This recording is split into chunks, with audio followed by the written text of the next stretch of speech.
Hello everyone. Thanks for attending my speak about building Maven-based Java EE applications in Eclipse. My name is Fred Bricon. I work for JBoss at Red Hat. I work specifically on the JBoss tools and developer studio team. I'm also an M2E committer and a project lead for M2E WTP.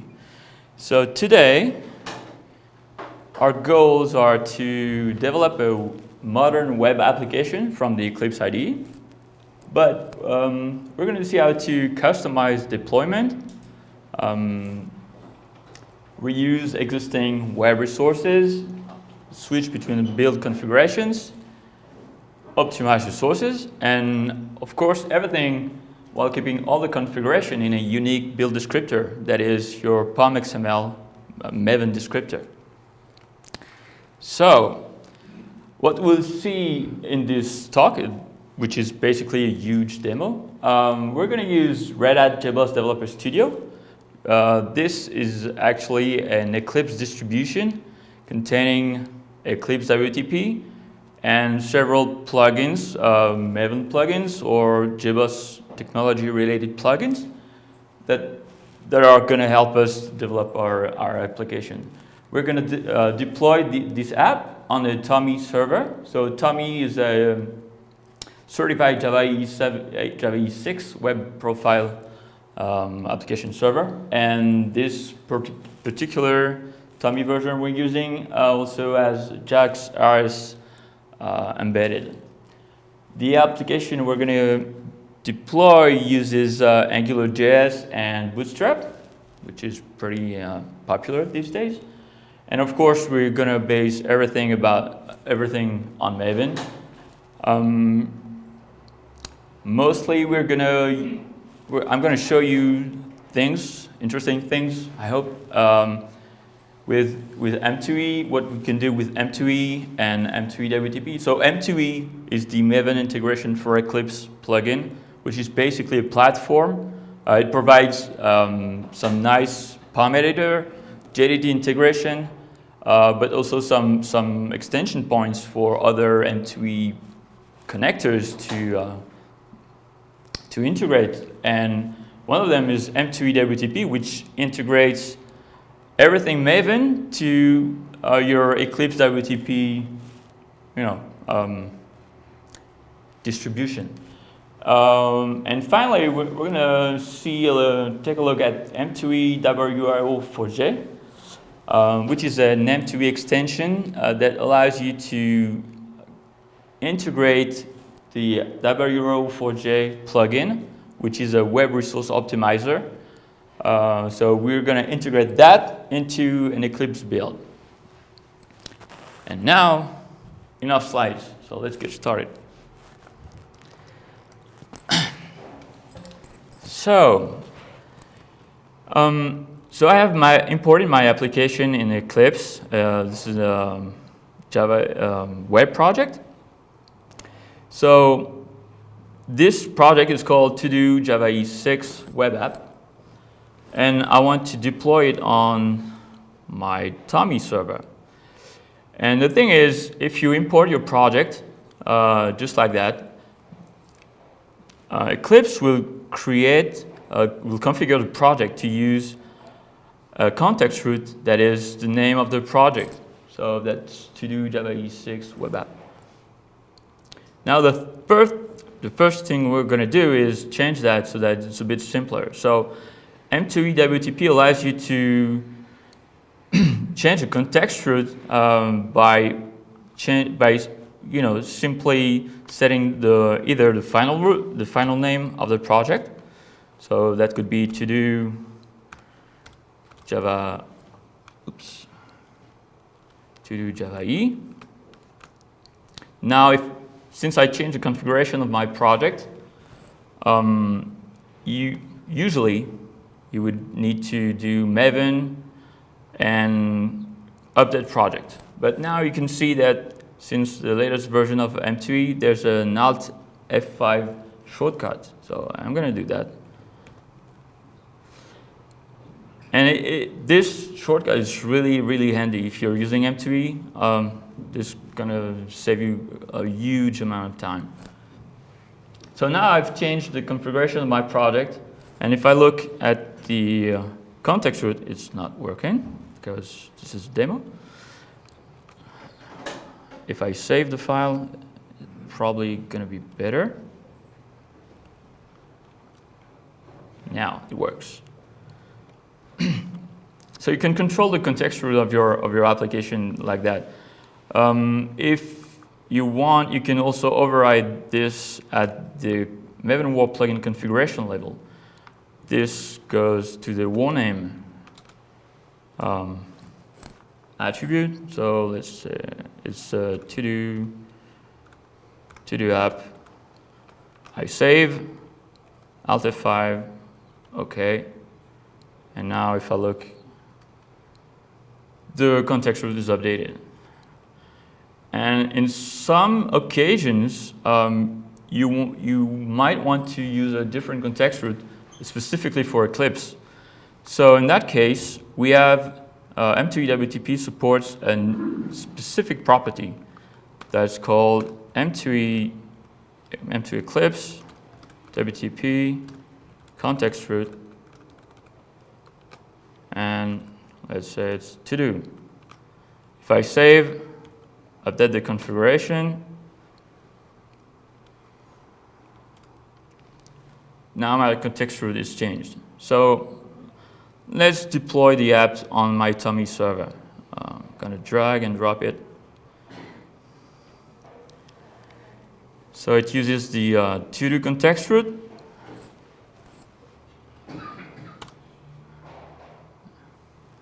Let's refresh. Oh, yes. Not working. Let's retry.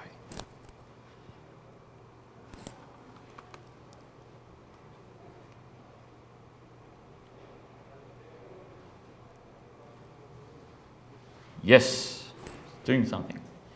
So this is a simple to-do list that allows me to remember what I'm supposed to talk about today.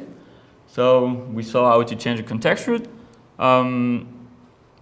Next, I'm going to show you how to reuse command resources.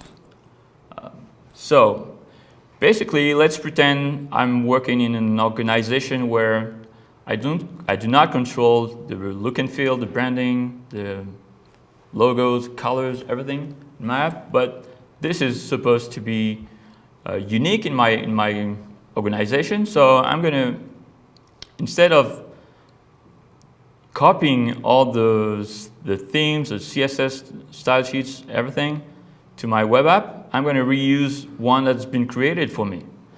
So now my web application is using a Bootstrap theme embedded here.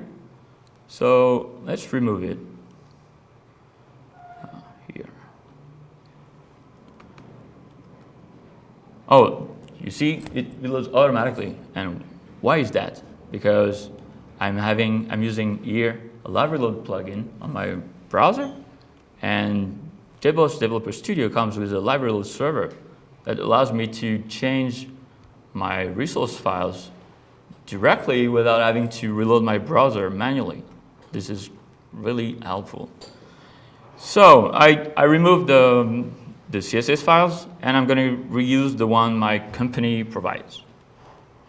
So here we're going to use the war overlay feature that Maven provides.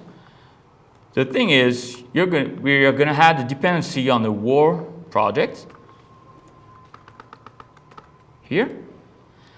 And this dependency contains all the resources, the style sheets of my company.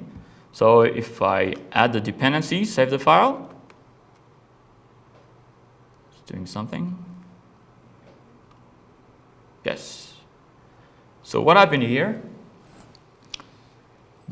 I am using a war dependency in my local repository, and M2E WTP will take this dependency and unzip it under the M2E WTP overlays folder under the target directory.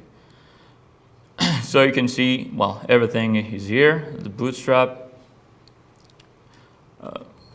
and my app looks the same way in every application in my company. But what if I use not a WAR archive, but a project in my workspace? We can do that. So I have the same common resources project here. I'm going to open it.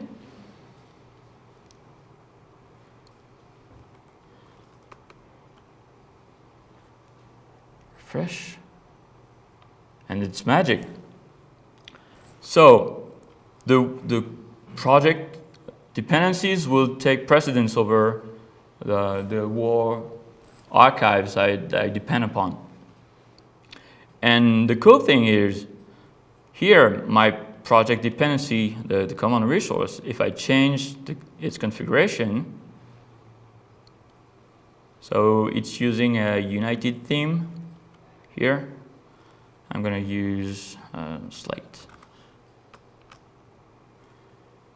Now, if I change my workspace dependency, the project, I need to update the Maven configuration. So the project is going to reuse in real time all the changes of my overlay dependencies and apply them and deploy them on my server. So this one looks better. And what happens if, so the dependency I'm using here is 001.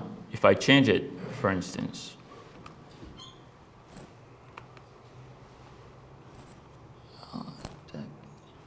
it's not working.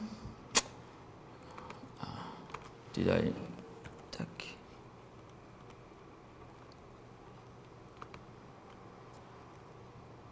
So the version changed. So M2E knows that since the version is different from the version I'm depending on, well, I'm going to use the WAR dependency, the archive dependency, instead of the project one. So that's pretty interesting to be able to use, to be able to share resources like that. Define everything into one common place, publish it into your enterprise repository, and all your project will depend upon the same version, will have the same look and feel. So the WAR overlay feature from Maven combined to Eclipse real-time support is pretty interesting. So now let's take a look at, so we've seen command resources reuse.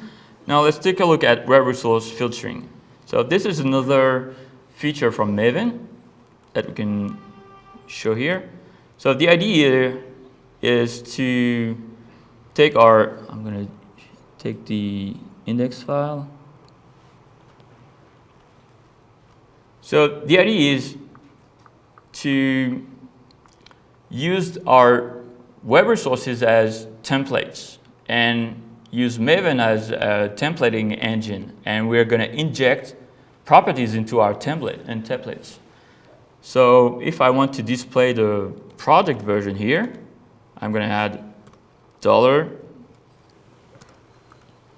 $project version. Oops. So here nothing happens because I didn't tell Maven to actually filter my resources. So let's do that. So I'm going to open my POM, look at the WAR plugin configuration. Here I'm going to add some more configuration like web resources. So here I'm telling Maven that the web app directory, including all HTML files, will be filtered. So if I save that, and it's magic because it's been reloaded automatically, so you have dynamic web resource filtering, which can be quite interesting.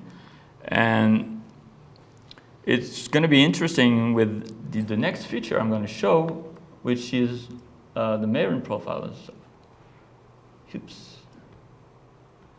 So one of the things that you do generally when you develop web apps, if we take a look at the page source, here I'm using the minified version of Angular. I'm using the minified version of Bootstrap. So that's fine if you're deploying your application, building your application to a production environment. But when you're developing, you mostly want to use the non-minified version. So it's easier to debug like that. So that would be interesting to be able to switch between the minified and the non-minified version easily. So we can use the filtering mechanism. If we take a look at the index page here, I'm going to replace the minified extension here by a Maven property. So I'm going to use a property of my own. Let's call it min extension, or extension min. Extension min.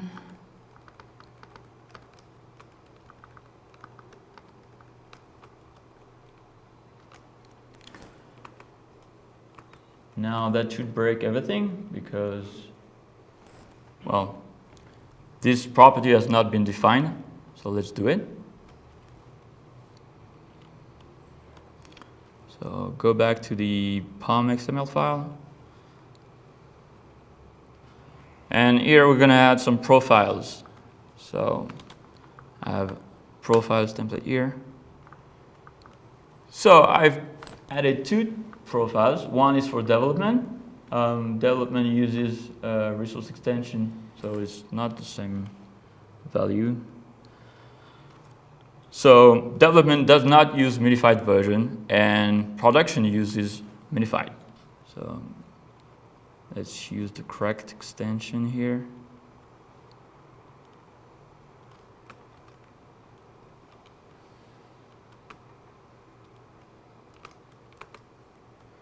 And here, nothing happens. Why? Because none of my profiles have been activated.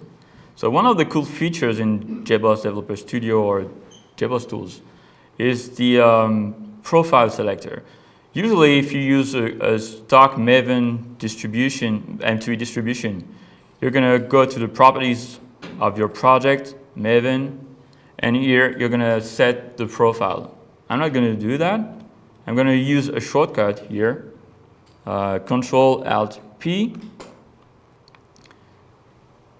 What? Saving the file will be helpful. Control-Alt-P. Here. I can see the profiles I've added to my project, and I also see profiles added to my settings, which are automatically activated. So here I'm going to use the production profile. Just click it.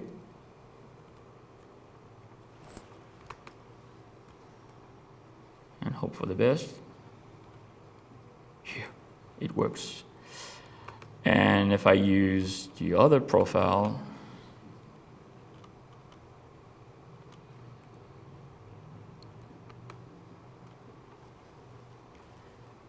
it should work too. So let's take a look at the page source.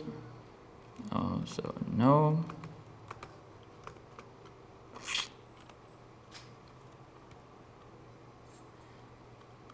Page source again.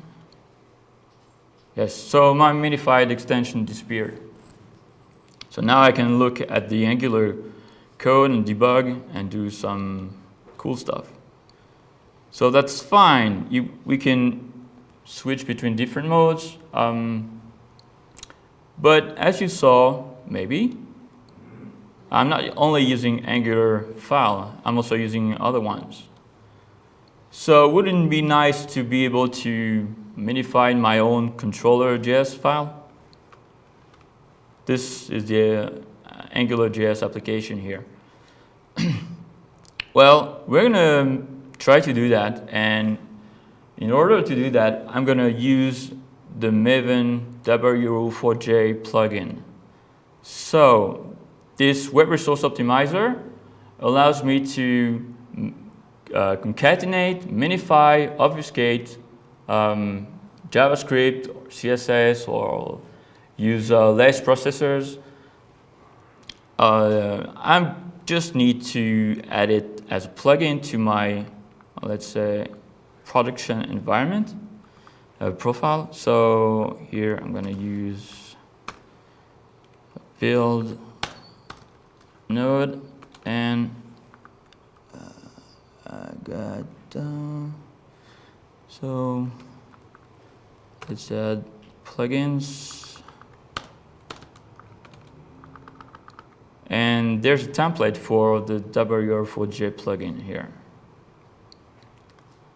So I'm going to use the same directories used by the normal application.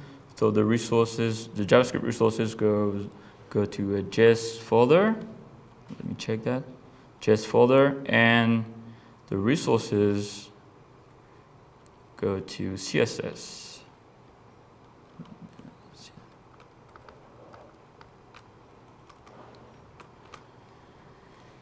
Now, this is not enough to enable WO4J on your application. You also need to add two WO files. One is a properties file. It contains pre-processors and post-processors values. So you have a semicolon appender and a minify JSmin to minify JavaScript. And another one is the WO_XML file, which declares the group. So in the controllers min group, I'm gonna take the controller's JavaScript file, and once everything that's been processed by this group will be generated as a controller's min JS file in the JavaScript directory. So let's take a look at the target, the web resources file. That probably need to update my configuration here. Alt F5.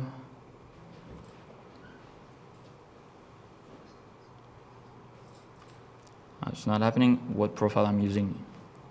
I need the production profile.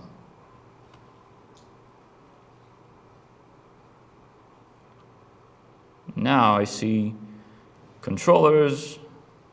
If I open it, I see my JavaScript has been minified and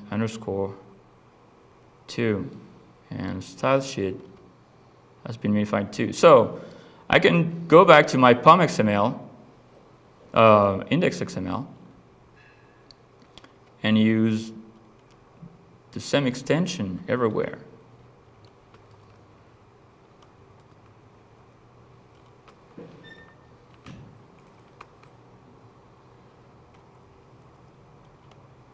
Hopefully it won't break.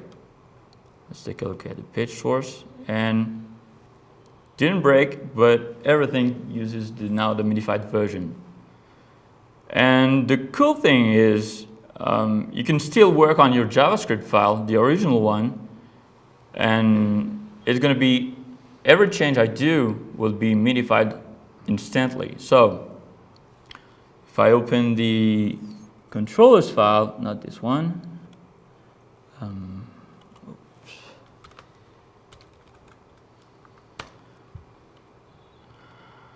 So if I do here, change some JavaScript, I'm gonna add some messages when I delete the to-dos or when I add some.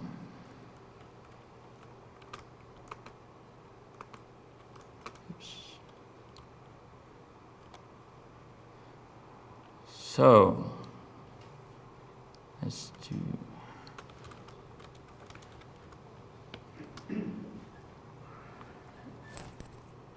So you saw the message appeared. I changed my JavaScript file.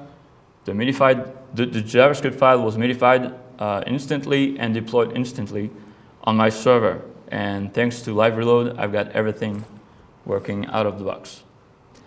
So that's pretty much everything I wanted to show you. And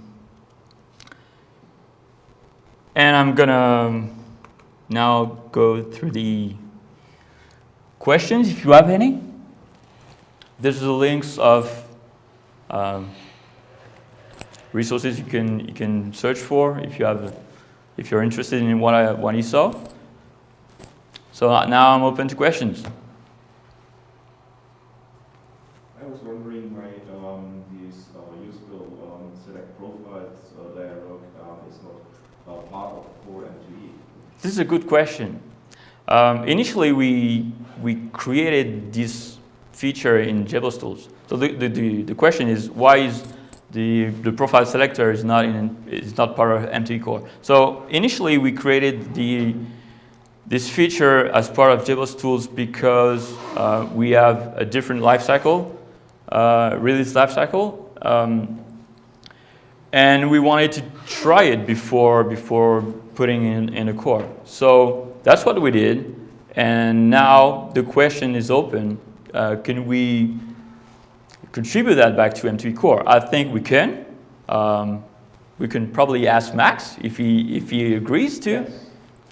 So you have your answer. Soon we'll contribute it back to M2E core. Okay, next question. Nope. Yes. So sometimes I'm running into an issue with the version change. So if the library,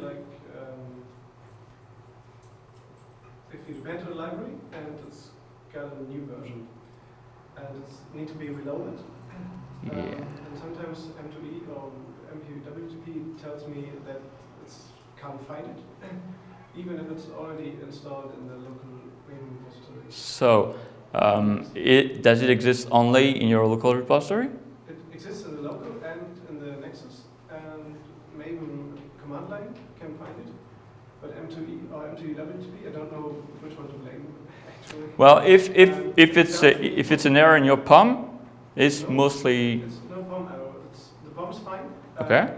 Maven command line built my project. Okay. But M2E tells me it can't find the resource. If there's a change from 001 snapshot to 002 snapshot, Yeah. sometimes it doesn't catch up. So what's the fastest way to, or what am I doing wrong? This is obviously a bug. I would need a project example to try to reproduce it. So if you can open a bug at Bugzilla at Eclipse, we'll take a look. So, yes. M2E question, if you're already about it. If you have a configured plugin which has no connector in M2E configured, then you get reported an error. It's often pretty annoying. Plugin not covered, except plugin not covered. Where's the error? So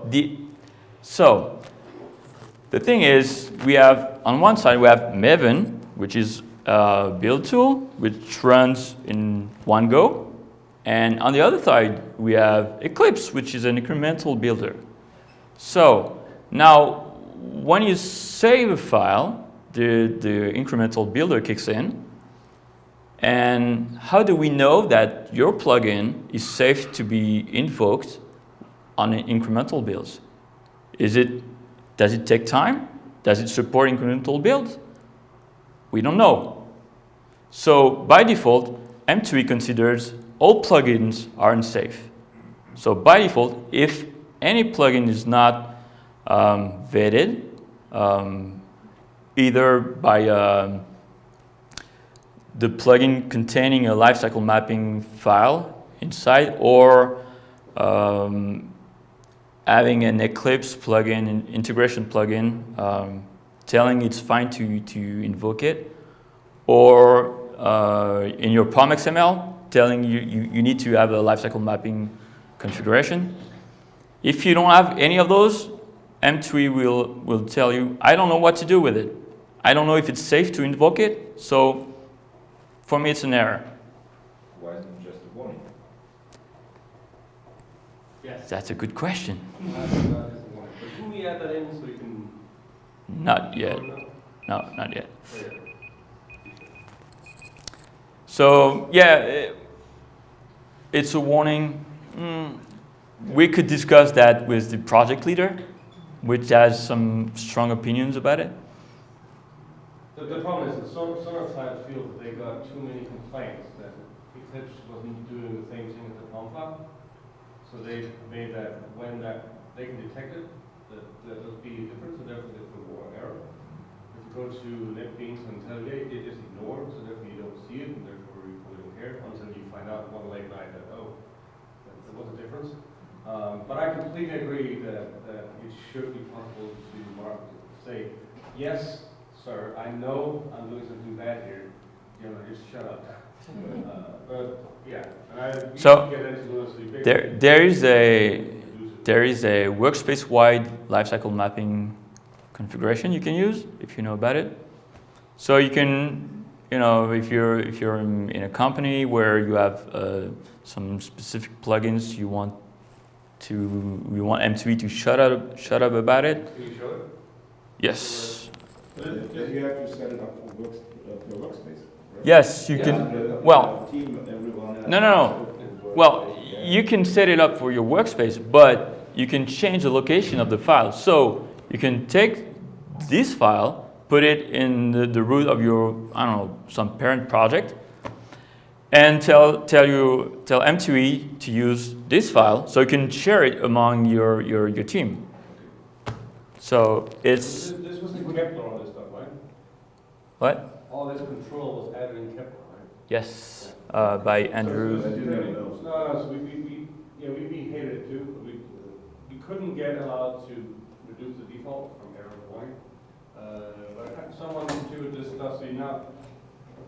Because you can actually set up in POM to have it correctly, saying, okay, I'm okay ignoring it or not. So you can actually have it in POM file, and therefore be shared with all users. But I don't want to have it in the POM files, such a section of. Yes. Yes, Yes. that's the problem. But Yes. it's like, the fun part is you want to share with users, it's okay that your IDE is not doing the right thing, but it shouldn't be anywhere. So anyway, so the one he's going to show is that you can have it in external file. That's good. I didn't know about the features.